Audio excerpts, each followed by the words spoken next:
A single dad ignored his CEO's signals, until she banged on his door and fired him. The sound of knuckles rapping against wood echoed through Mark Wilson's small apartment like thunder. It was 7:30 p.m. on a Tuesday, and he was in the middle of helping his 8-year-old daughter Emma with her science project, a solar system made of painted styrofoam balls and wire hangers. Neither of them expected visitors, especially not Vivian Reeves, the steely-eyed CEO of Horizon Technologies, standing in their doorway with a manila folder tucked under her arm and an expression that could freeze hell itself. "Mr. Wilson," she said, her voice clipped and professional despite the unusual house call. "I believe we need to talk. If you're wondering how a single father ended up facing termination in his own living room while Jupiter's orange paint was still drying on his fingers, and whether this unexpected confrontation would destroy everything he'd built, or become the turning point that changed both their lives forever, stay with me. This story might just change how you view workplace communication, priorities, and second chances. If you find yourself nodding along or holding your breath as this unfolds, please hit that like button and subscribe to see more stories that explore the complicated dance between career and family. Mark had been ignoring the warning signs for months, convinced he was balancing everything just fine. He couldn't have been more wrong. 6 months earlier, Mark Wilson had been the rising star at Horizon Technologies. A brilliant software developer with an uncanny ability to solve problems others couldn't crack, he'd been handpicked by Vivian Reeves herself to lead the company's most ambitious project to date, a revolutionary AI-driven platform that could transform how businesses operated across industries. At 34, Mark had the kind of career trajectory most tech professionals dreamed about. What his colleagues didn't see was the daily high-wire act he performed, raising 8-year-old Emma alone since his wife Sarah's death 3 years ago. The grief had nearly broken him, but Emma's needs had forced him to keep moving forward, one foot in front of the other, day after day. "Daddy, is my lunch ready?" Emma called from the bathroom where she was brushing her teeth, her voice muffled by toothpaste foam. Mark glanced at the clock, 7:15 a.m., and swore under his breath. He'd been answering emails since 5:30, trying to get ahead of the day, and had completely lost track of time. "Coming right up, sweetheart," he called back, hastily slapping together a peanut butter sandwich and grabbing an apple from the fruit bowl. He tucked a small note with a heart drawn on it into her lunchbox, a tradition Sarah had started that he couldn't bear to end. By the time he dropped Emma at school, 3 minutes before the bell, a new record, he was already 15 minutes late for his first meeting. His phone showed 5 missed calls from the office. At Horizon's gleaming headquarters, Vivian Reeves was concluding the project status meeting Mark should have been leading. "Since Mr. Wilson appears to be otherwise engaged this morning, I expect each of you to email me your individual progress reports by noon," she said, her gaze sweeping across the conference room. "We cannot afford any more delays on this timeline." When Mark finally rushed in, the room was emptying. Only Vivian remained, gathering her notes with deliberate precision. "Ms. Reeves, I am so sorry." She held up one hand, stopping his explanation mid-sentence. "This is the 3rd meeting you've missed this month, Mark. Your team is starting to question your commitment. I know, and I apologize. Emma's babysitter canceled last minute, and I understand you're in a difficult situation," Vivian said, her tone softening almost imperceptibly. "But this project represents a significant investment for Horizon. Perhaps you should consider whether this role is compatible with your current personal circumstances." Mark felt his chest tighten. "I can handle it. It won't happen again." Vivian studied him for a moment, her expression unreadable. "See that it doesn't. I've arranged for Diane from HR to send you information about our flexible work options. I suggest you review them." Before he could respond, she was gone, leaving behind only the faint scent of her expensive perfume and the first warning sign Mark would choose to ignore. The following week saw Mark doubling down on his efforts at work while trying to maintain his presence in Emma's life. He hired a more reliable after-school sitter and started bringing work home, often staying up until 2 a.m. to meet deadlines after Emma was asleep. "You look terrible," his friend and colleague Jason commented one morning, sliding a cup of coffee across Mark's desk. "When was the last time you slept more than 4 hours?" Mark rubbed his eyes. "Sleep is overrated. The Anderson module is almost complete, and I've nearly fixed the integration issues with the Phillips component." Jason leaned against the desk. "That's not what I asked. The team is worried about you, man. Even Vivian the Ice Queen has noticed." "Don't call her that," Mark said automatically. Despite her intimidating reputation, he'd always respected Vivian's leadership. She'd built Horizon from a struggling startup to an industry leader in less than a decade, all while maintaining the highest ethical standards in an industry not known for them. "Whatever. The point is, she asked me how you were doing. Vivian Reeves doesn't make small talk, Mark. That was your second warning." Mark dismissed Jason's concern with a wave. "I'm fine. Everything's under control." But it wasn't. That same afternoon, Emma's school called. She had a fever of 102, and Mark needed to pick her up immediately. He forwarded his urgent tasks to Jason with hasty instructions and rushed out, missing a critical client presentation Vivian had expected him to lead. Later that evening, as Emma finally slept, her fever breaking under the influence of children's Tylenol, Mark's phone pinged with an email from Vivian. "Mark. Your absence today was noted by both our team and the client. While family emergencies are understandable, your pattern of unavailability is becoming problematic. I've copied HR on this email to schedule a performance review for next week. In the meantime, please provide a complete status update on all your project components by tomorrow noon. Regards, Vivian Reeves." Mark stared at the screen, a knot forming in his stomach. He knew he should respond, should acknowledge the growing problem, but Emma whimpered in her sleep, and he went to check on her instead. He'd deal with Vivian tomorrow. Tomorrow became the next day, and then the next. The performance review came and went, with Vivian placing him on a formal improvement plan that required weekly progress reports and perfect attendance. Mark nodded and promised to do better, all while knowing something would have to give. What he didn't realize was that Vivian had offered him a lifeline in that meeting, mentioning Horizon's rarely used remote work policy and their partnership with a nearby daycare center. In his sleep-deprived state, these comments registered as criticism rather than solutions, and he left feeling more defensive than supported. 3 months into the improvement plan, disaster struck. The babysitter quit without notice, Emma's school announced a 2-week closure due to a water main break, and the project hit a critical development stage all at once. "I can work remotely," Mark assured Vivian during their weekly check-in. "Emma can do her schoolwork while I code. It won't impact my productivity." Vivian's skepticism was evident, but she reluctantly agreed. 1 week, Mark. After that, we need you back in the office for final integration testing." The week was a nightmare. Emma, bored and seeking attention, interrupted him constantly.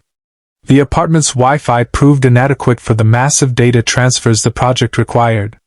Mark missed deadlines, delivered code with errors, and failed to attend 3 virtual meetings because he was dealing with Emma's needs. By Friday, his inbox contained a calendar invitation for Monday morning. "Final performance review, V. Reeves and HR." The subject line said everything. Mark knew he was about to be fired. After putting Emma to bed that night, he sat in the dark living room, surrounded by her toys and schoolbooks, and felt the weight of failure crushing him from all sides. He had failed Sarah's memory by not being the father Emma deserved. He had failed his team by not being the leader they needed. And he had failed himself by refusing to admit he couldn't do it all alone. The weekend passed in a blur of anxiety and preparation. Mark updated his resume, reached out to contacts about potential opportunities, and tried to calculate how long his savings would last if he couldn't find work immediately. He also spent more focused time with Emma than he had in months, painfully aware that soon he might not be able to provide for her the way he wanted to. Monday morning arrived with cruel brightness, sunlight streaming through the windows as Mark prepared Emma for school. He had decided not to tell her about the impending job loss until he had a plan. "Can we have pizza tonight?" Emma asked as he tied her shoes, her innocent question twisting the knife of his anxiety. "We'll see, sweetheart," he managed, forcing a smile. "Have a great day at school. I love you." "Love you too, Daddy," she called, running to join her friends on the playground. Mark drove to Horizon's headquarters with a hollow feeling in his chest. The security guard greeted him with the same friendly nod as always, unaware that this might be the last time Mark's badge would grant him access to the building. But when he reached his floor, confusion replaced dread. His team was gathered in the conference room, not for his termination, but for what appeared to be a normal project meeting. Vivian stood at the head of the table, reviewing slides that detailed the next phase of development. "Mark, good. We were just discussing the client feedback from Friday's demo," she said, gesturing to an empty chair as if nothing was amiss. Bewildered, Mark took his seat and tried to focus on the meeting, waiting for the other shoe to drop. It never did. The day proceeded normally, with no mention of the scheduled final performance review. By late afternoon, Mark couldn't stand the uncertainty any longer and knocked on Vivian's office door. "Do you have a moment?" he asked, his heart pounding. Vivian looked up from her computer. "Of course. Come in." Mark closed the door behind him. "I noticed our meeting this morning was cancelled. I assumed that I was going to fire you," Vivian finished, her expression softening slightly. "I considered it. Your performance has been inconsistent, your attendance spotty, and your communication practically non-existent." Mark nodded, accepting the criticism. "I understand. I've been trying to do too much alone, and it's affected my work. If you need my resignation—" "What I need," Vivian interrupted, "is the brilliant developer I hired to lead this project. The one who sees solutions where others see only problems." She leaned forward. "Mark, I've been sending you signals for months, offering flexible work arrangements, connecting you with HR resources, even suggesting the company daycare program. You've ignored every one of them." The realization hit Mark like a physical blow. She hadn't been criticizing his family situation, she'd been trying to help him manage it. "I didn't. I thought," he stammered. "You thought you had to choose between being a good father and being good at your job," Vivian said. "That's not a choice anyone should have to make, especially not someone with your talent." For the first time, Mark noticed the silver-framed photo on Vivian's desk, a younger version of her with a teenage boy who had her eyes. "My son is 22 now," she said, following his gaze. "I raised him alone while building this company. It wasn't easy, but I learned that asking for help isn't weakness, it's strategy." Mark felt something break inside him, not in destruction, but in release. "I don't know how to do this," he admitted, his voice barely above a whisper. "No one does at first," Vivian replied. "But I'm not going to fire you today, Mark. Instead, I'm going to help you restructure your roles so you can succeed both here and at home. If you're willing to actually listen this time."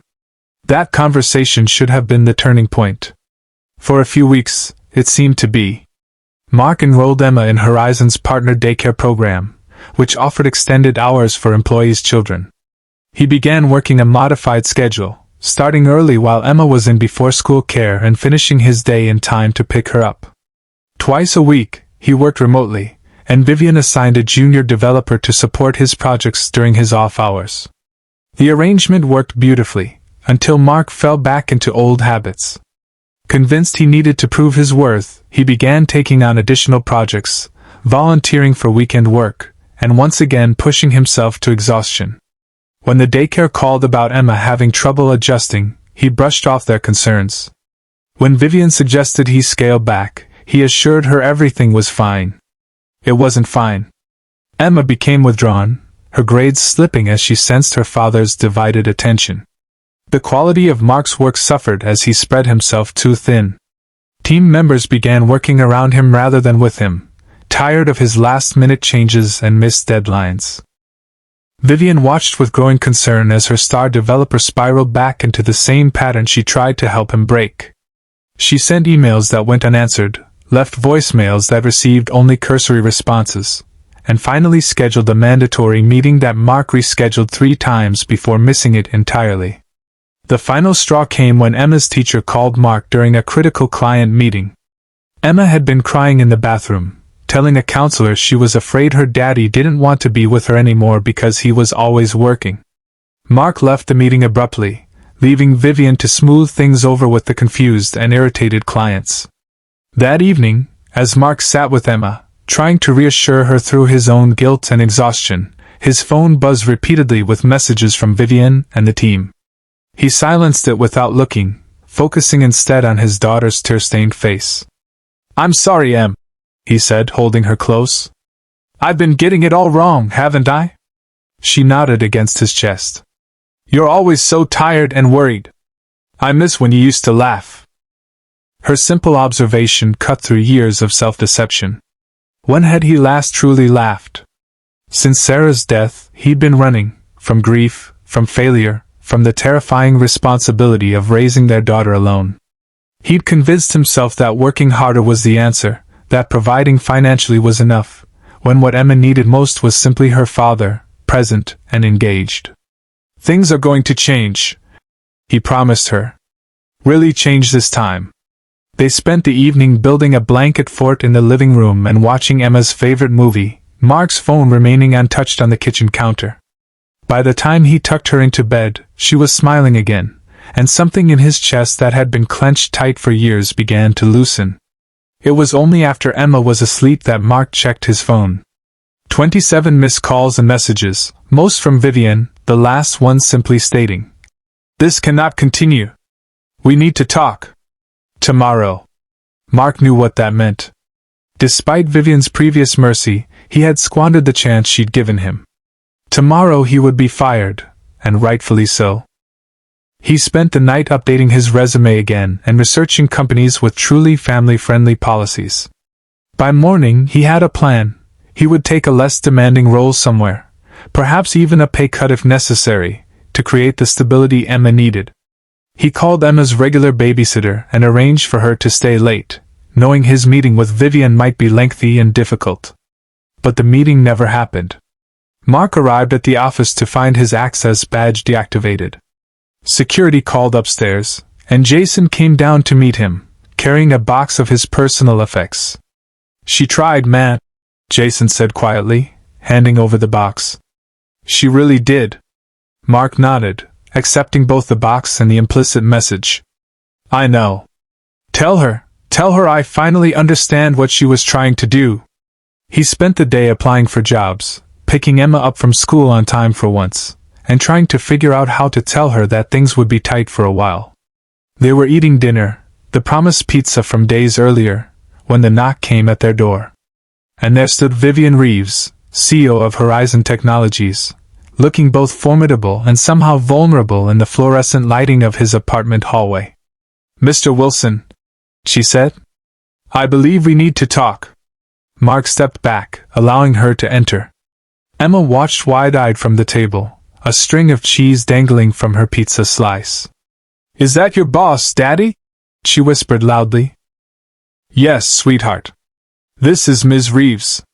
Vivian smiled at Emma, her professional demeanor softening. "You must be Emma. Your father talks about you all the time." Emma beamed, pizza forgotten.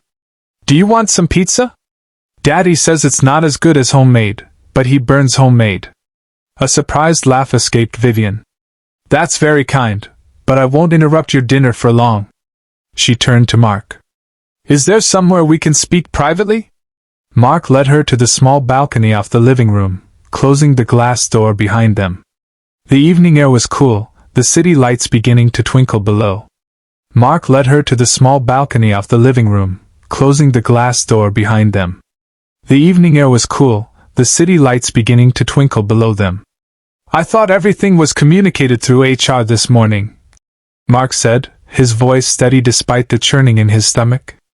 Vivian placed the manila folder on the small patio table between them. "That was the original plan. But after you left, I couldn't stop thinking about something my son told me years ago, when he was about Emma's age." Mark waited, unsure where this was going.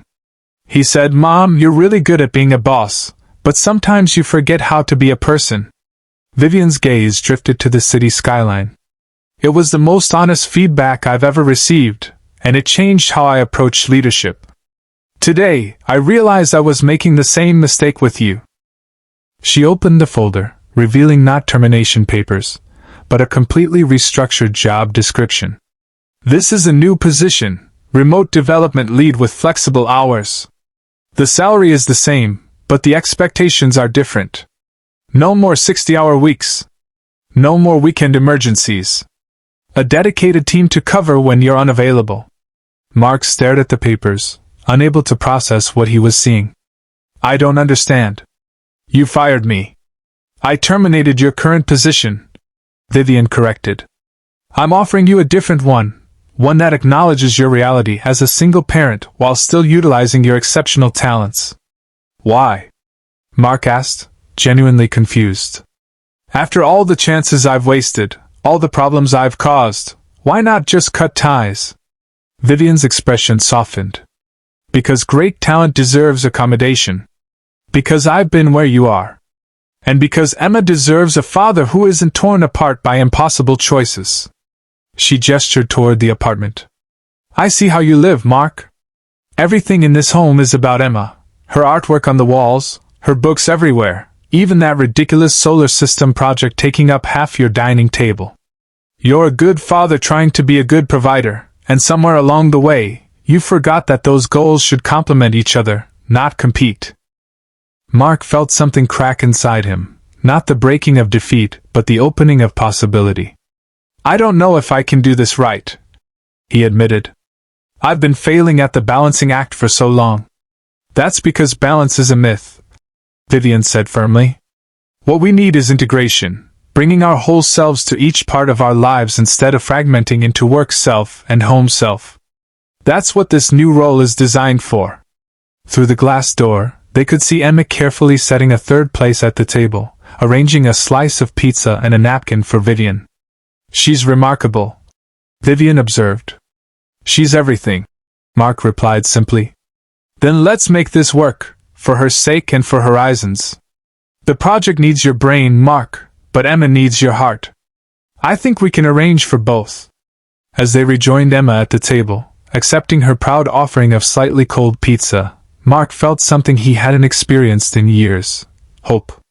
Not the desperate hope that had driven him to work himself to exhaustion, but a calmer, more sustainable hope that perhaps he didn't have to choose between success and fatherhood after all.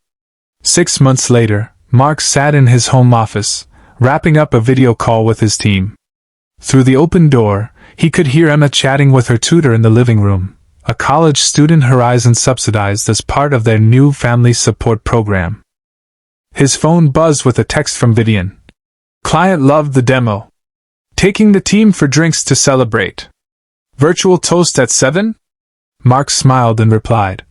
Emma and I will raise our chocolate milk to the team's success. He closed his laptop precisely at 5 p.m. and joined Emma and her tutor, who was packing up to leave. How was the session? He asked. Emma's math skills are impressive, the tutor reported. She's working well above grade level now. Mark wasn't surprised. Since he'd restructured his work life, Emma had flourished. With a father who was present not just physically but emotionally, her confidence had soared, along with her grades and her smile. That evening, as promised, they held a silly virtual toast with Vivian and the team, Emma giggling as she clinked her chocolate milk glass against the computer screen. Afterward, they worked together on her latest science project, a working model of a wind turbine that had taken over where the solar system once stood. As Emma concentrated on attaching the blades, her tongue caught between her teeth in a gesture so reminiscent of Sarah that it made Mark's heart ache with love. He reflected on the journey of the past year. He had nearly lost everything by trying to do everything alone. It had taken Vivian, a woman he'd once seen only as a demanding boss, to show him that strength wasn't about carrying all the weight himself, but about building the right supports to share the load. The project at Horizon was now on track for its most successful launch in company history. Emma was thriving. And Mark had finally learned the lesson Sarah had tried to teach him years ago, that love wasn't measured in hours worked or money earned, but in moments shared and memories made. When his phone buzzed again, he expected another message from the celebration. Instead, it was a company-wide announcement. Horizon Technologies had just been named one of the country's top 10 family-friendly workplaces, with Vivian quoted about their innovative approach to supporting employees with caregiving responsibilities. The final line of the announcement read, "This initiative, spearheaded by remote development lead Mark Wilson, has resulted in higher retention rates, increased productivity, and a workplace culture that truly values the whole person." Mark showed the message to Emma, who beamed with pride. "Does that mean other kids' parents can be home more too?" she asked. "That's exactly what it means," Mark replied, pulling her into a hug. "Sometimes the biggest changes start with one person knocking on your door when you least expect it." As they returned to the wind turbine project, Mark silently thanked Vivian for having the courage to fire him from a job that was destroying him, and the wisdom to offer him one that saved him instead. If this story resonated with you, please hit that like button and subscribe to our channel for more content that explores the complex balance between career and family. Remember that sometimes what looks like failure is actually the beginning of a better path, one that allows